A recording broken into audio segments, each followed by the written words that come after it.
అలాగే నా పేరు మైత్ర వెంకట మై ఛానల్ కారణం మన ఛానల్ సబ్స్క్రైబ్ చేసుకోకపోతే ఇప్పుడే సబ్స్క్రైబ్ చేసుకోండి. పక్కనే ఉన్న బెల్ ఐకాన్ క్లిక్ చేసి ఆన్లో పెట్టుకోండి. నా ఫర్దర్స్ మిస్ అవ్వకుండా చూడొచ్చు.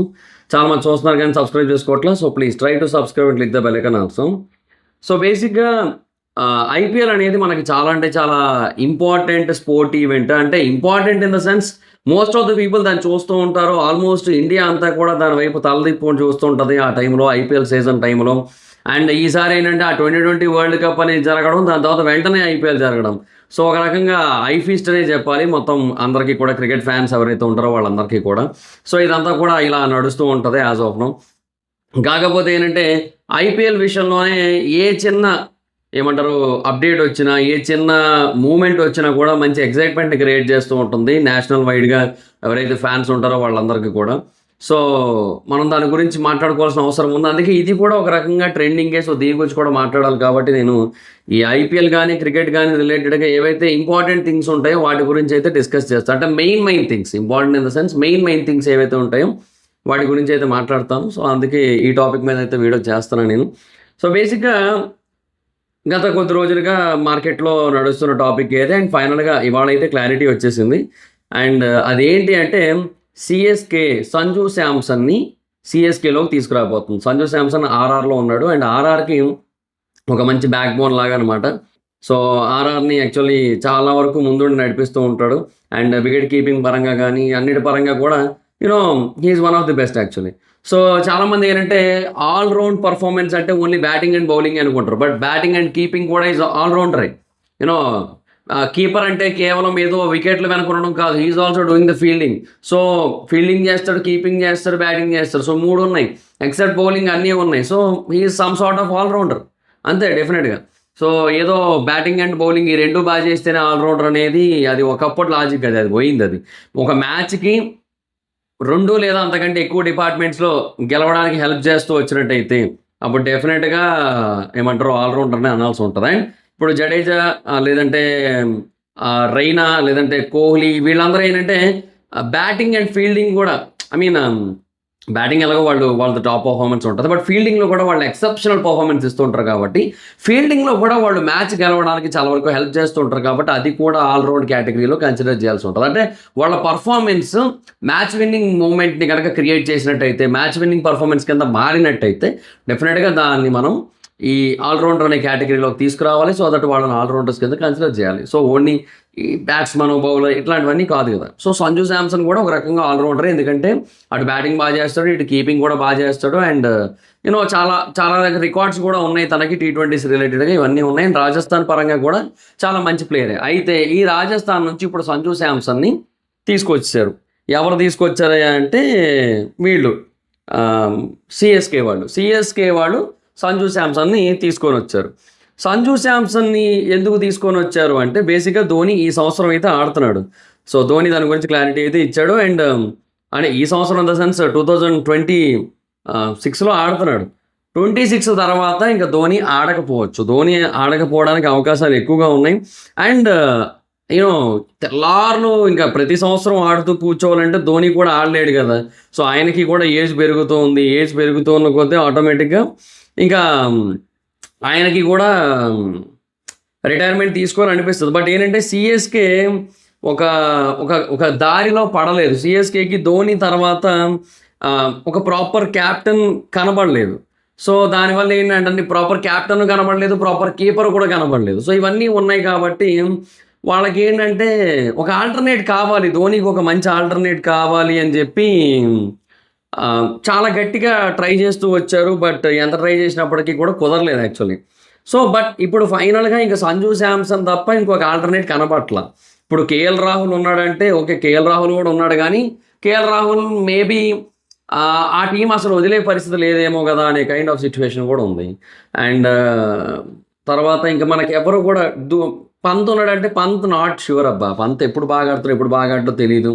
సో ఇవన్నీ ఉన్నాయి కాబట్టి not sure. So Sanju Samson మీదే కొంచెం కాన్ఫిడెన్స్, కొంచెం హోప్ ఉంటుంది. అంటే కొంచెం స్టేబుల్ పర్సన్, ఎప్పుడు కూడా ఓవర్ అగ్రెషన్ చూపియడు, సేమ్ ధోనిలాగే కొంచెం బ్యాలెన్స్డ్గా ఆలోచిస్తాడు. ఇవన్నీ ఉన్నాయి కదా అని చెప్పి ఆల్టర్నేట్గా చూస్తారు కదా ఎప్పుడైనా సరే. సో అందుకోసం అని చెప్పి సంజు శాంసన్ని తేవాలి అనుకుంటున్నారు ఈ టీంలోకి. So that is for sure. And తెచ్చేశారు కూడా యాక్చువల్గా, డీల్ ఫైనలైజ్ అయిపోయింది కూడా.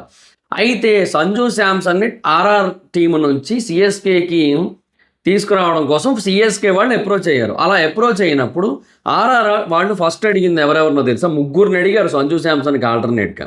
అంటే ఇప్పుడు బేసిక్గా ఆల్ క్యాష్ ట్రేడ్ డీల్స్ కూడా ఉంటాయి, మొత్తం క్యాష్ ఇచ్చేసి అట్లా కూడా చేసుకోవచ్చు. బట్ అలా కాకుండా కొన్నిసార్లు ఏంటంటే ప్లేయర్స్ని ఎక్స్చేంజ్ చేసుకుంటారు. సో అందుకోసం అని చెప్పి శాంసన్కి బదులుగా జడేజాని, దూబేని, బ్రేవిస్ని ముగ్గురిని అడిగారయ్యా.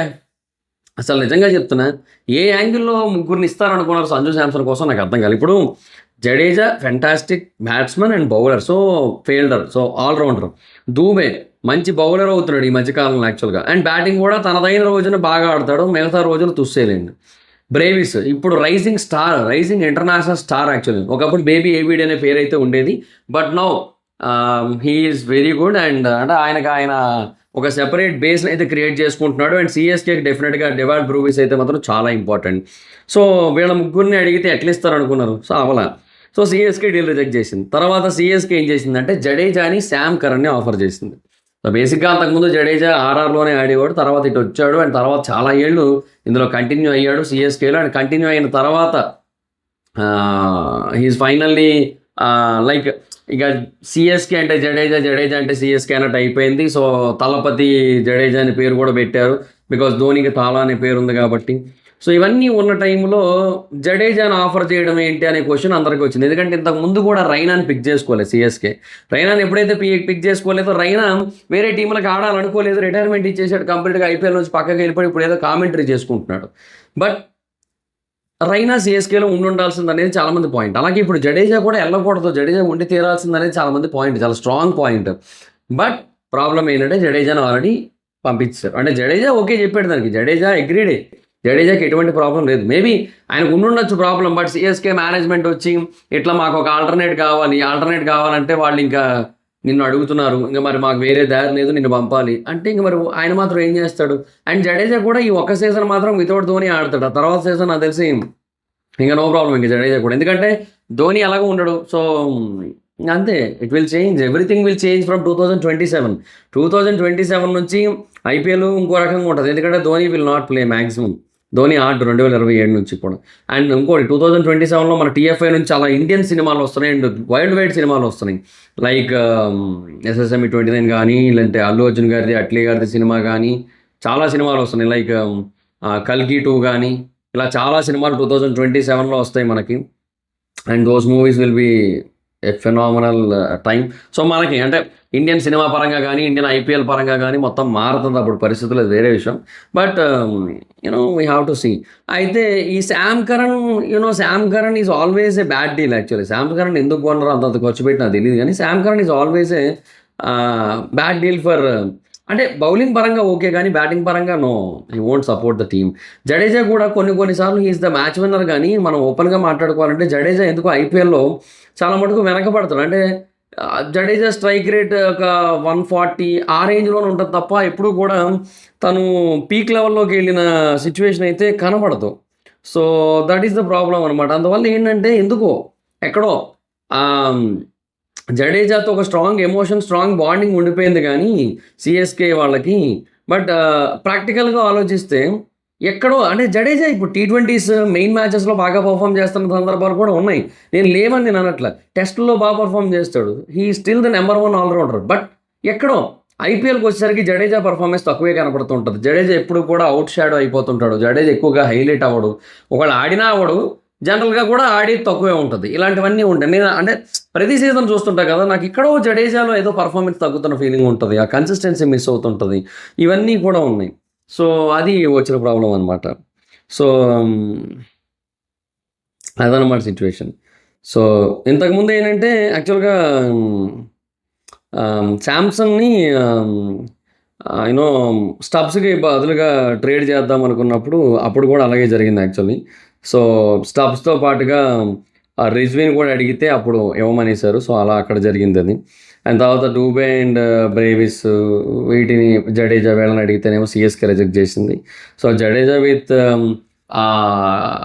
శామ్ కరణ్ అండ్ పతిరానా కూడా అడిగారు, అది కూడా చీప్ అమ్మన్నారు. సో లాస్ట్కి ఏంటంటే జడేజా అండ్ శామ్ కరణ్ వీళ్ళిద్దరు డీల్ అయితే ఓకే అయింది ఫైనల్గా. అండ్ వీళ్ళిద్దరు ఇప్పుడు ఆర్ఆర్కి అయితే వెళ్ళిపోతారు. అండ్ సంజు శాంసన్ అయితే సిఎస్కేకి అయితే వస్తాడు. అయితే ఇక్కడ పాయింట్ ఏంటంటే ఇప్పుడు బేసిక్గా వీళ్ళకి కొంతవరకు అడ్వాంటేజ్ అని చెప్తాను నన్ను అడిగితే. ఎందుకంటే అంటే ఆర్ఆర్ వాళ్ళకి ఒక మంచి స్ట్రాంగ్ ప్లేయర్సే ఇద్దరు వెళ్ళారు. సో వాళ్ళకి ఏంటంటే వాళ్ళ క్యాప్టెన్ వాళ్ళ కీపర్ వెళ్ళిపోయినప్పటికీ కూడా మేబీ వాళ్ళకి కొంచెం ఈజీ అని నన్ను అడిగితే ఇప్పుడు కొంచెం రీప్లేస్మెంట్స్ ఫైండ్ చేసుకోవడం కొంచెం ఈజీయే వాళ్ళకి. So so it's very clear అంటే వాళ్ళకి కొంచెం ప్రాఫిటే. బట్ వీళ్ళకి ఏం కావాలనేది వీళ్ళు చూసుకుంటున్నారు కాబట్టి సిఎస్కే వాళ్ళు వీళ్ళు ఈ బేసిస్ మీద సంజు శాంసన్ని తీసుకున్నారు కాబట్టి okay they don't have any problem. వాళ్ళకి ఏంటంటే జడేజాని కరణ్ని కోల్పోయినా కూడా వాళ్ళ పెద్ద ప్రాబ్లం లేదు. బికాజ్ నెక్స్ట్ సీజన్ నుంచి కూడా వాళ్ళకు ఒక కీపర్ కావాలి, వాళ్ళకు ఒక క్యాప్టెన్ కావాలి. అది కొంచెం సీరియస్గా ఆలోచిస్తున్నారు వాళ్ళు. సో అందుకోసమే ఇదంతా కూడా జరుగుతుంది. అదైతే మనకి క్లియర్ కట్గా తెలుస్తుంది. బట్ ఇంకా మనం ఏం చేయలేము ఇంకా. సో మనకి కొంచెం అనిపిస్తుంది అరే రే ఏంది ఇది అనిపిస్తుంది కానీ బట్ ఇక మనం ఏం చేయలేము అంతే. ఇంకా ఇప్పుడు చూడండి టెస్ట్లో ఆల్రౌండర్లో ఇప్పటికీ కూడా జడేజా నెంబర్ 1 ప్లేస్లో ఉన్నాడు విత్ 426 పాయింట్స్. సెకండ్ ప్లేస్లో మెహదీ హసన్ మిరాజ్ 305 పాయింట్స్ అట. మరి ఎంత దూరం ఉందయ్యా అసలు, ఈ దరిదాపుల్లోకి రారయ్యా అట్లాంటి కైండ్ ఆఫ్ పర్సన్. వన్డేల్లో కూడా ఆల్రౌండర్స్ విషయానికి వచ్చినట్టయితే జడేజా 11th ప్లేస్లో ఉన్నాడు. అలాగే టీ20ల విషయానికి వచ్చినట్టయితే దీంట్లో మనకైతే జడేజా లేడు. సో ఇక్కడ మనం దీన్ని బట్టి కొంచెం అర్థం చేసుకోవచ్చు జడేజా ఎక్కడో టీ20స్లో కొంతవరకు మిస్ అవుతున్నాడని చెప్పి. ఈవెన్ బౌలర్స్లో చూసుకుంటే వరుణ్ చక్రవర్తి ఫస్ట్ ప్లేస్లో ఉన్నాడు ఇండియాలో టీ20s నుంచి. అండ్ అక్కడ కూడా జడేజా అయితే లేడు. అండ్ బ్యాటర్స్ పరంగా మనకి మ్యాక్సిమం జడేజా ఉండకపోవడానికి అవకాశాలు ఎక్కువ ఉంటాయి. మనకి ఇంకా మేబీ టెస్ట్లో కూడా టాప్ 15లో లేడా? ఓకే టెస్ట్లో కూడా టాప్ 15లో లేడు. సో అది కూడా మిస్సింగే. అండ్ మేబీ వన్డేల్లో ఉండొచ్చా? వన్డేల్లో కూడా లేడు యాక్చువల్గా. ఎస్. అండ్ బౌలర్స్ పరంగా చూస్తే పోనీ వన్డేల్లో ఉన్నాడా? పోనీ బౌలర్స్లో ఎస్ వన్డేస్లో 13th ర్యాంక్లో ఉన్నాడు. యాక్చువల్గా ఒక ర్యాంక్ పడిపోయినట్టు ఉన్నాడు. ఎస్ ఆడమ్ జాంపా పైకి వచ్చాడు. సో టెస్ట్ల విషయానికి వస్తే టెస్ట్లో కూడా బౌలర్స్లో అయితే లేడు మళ్ళీ. సో అదే అంటున్నా Jadeja is always a test allrounder. But ఎక్కడో ఇది మిస్ అవుతున్న ఫీలింగ్ ఉంటుంది కదా. సో అది 2023 ఐపీఎల్ ఫినాలే అయితే మాత్రం అతనే గెలిపించాడు, జడేజానే గెలిపించాడు. బట్ స్టిల్ ఎక్కడో సంథింగ్ ఈజ్ ల్యాకింగ్ అనే ఫీలింగ్ అయితే ఉంటుంది. సో అది మేబీ వాళ్ళకు కూడా ఉందేమో అండ్ అందుకనే ఈ డెసిషన్ అయితే తీసుకున్నారేమో అని కూడా అనిపిస్తుంటుంది. బట్ ఏమో మొత్తానికైతే సంజు శాంసన్ అయితే ఇంకా వీళ్ళైతే తీసేసుకున్నారు. So it's all happened. So this is the reason. So Dhoni అయితే ఇంకా ఆడకపోవచ్చు అండ్ ధోనికి ఒక పర్ఫెక్ట్ రీప్లేస్మెంట్ కోసం చూస్తున్నారు వాళ్ళు. సో ధోనికి అక్కడ రీప్లేస్మెంట్ చూసుకొని ధోని వెళ్ళాలి. ధోని కూడా ఆ టీంని అట్లా మధ్యలో వదిలేసి వెళ్ళిపోవాలనుకోవట్లేదు ధోని కూడా. సో అందుకోసం ఒక రీప్లేస్మెంట్ కోసం I think he only suggested Sanju Samson. నాకు తెలిసి అదే అయ్యి ఉంటుంది ఇంకా. And that's it. సో అది గైస్. సో మీరేమనుకుంటున్నారు? సంజు శాంసన్ సిఎస్కేకి రావడం రైట్ అనుకుంటున్నారా, రాంగ్ అనుకుంటున్నారా? అండ్ సిఎస్కే వాళ్ళు జడేజాని శామ్ కరణ్ని ఆర్ఆర్కి వదిలేసుకోవడం రైట్ అనుకుంటున్నారా, రాంగ్ అనుకుంటున్నారా? ఎస్పెషల్లీ జడేజా విషయంలో మీ ఒపీనియన్ ఏంటనేది కింద కామెంట్ సెక్షన్లో చెప్పండి. So that's it guys the video కనుక మీకు నచ్చినట్టయితే లైక్ చేసి వీడియోని షేర్ చేయనప్పుడు కారణం మన ఛానల్ సబ్స్క్రైబ్ చేసుకోకపోతే ఇప్పుడే సబ్స్క్రైబ్ చేసుకోండి. పక్కనే ఉన్న బెల్ ఐకాన్ క్లిక్ చేసి ఆల్లో పెట్టుకోండి. నా ఫర్దర్ డేస్ మిస్ అవ్వకుండా చూడొచ్చు. చాలా మంది చూస్తున్నారు కానీ సబ్స్క్రైబ్ చేసుకోవట్లేదు. So please try to subscribe click the bell icon also. Next time ఎవరి మాత్రం అక్కడ వచ్చి ఫాలో వచ్చి. Thank you so much. మనం వీడియో నెక్స్ట్ బై బై.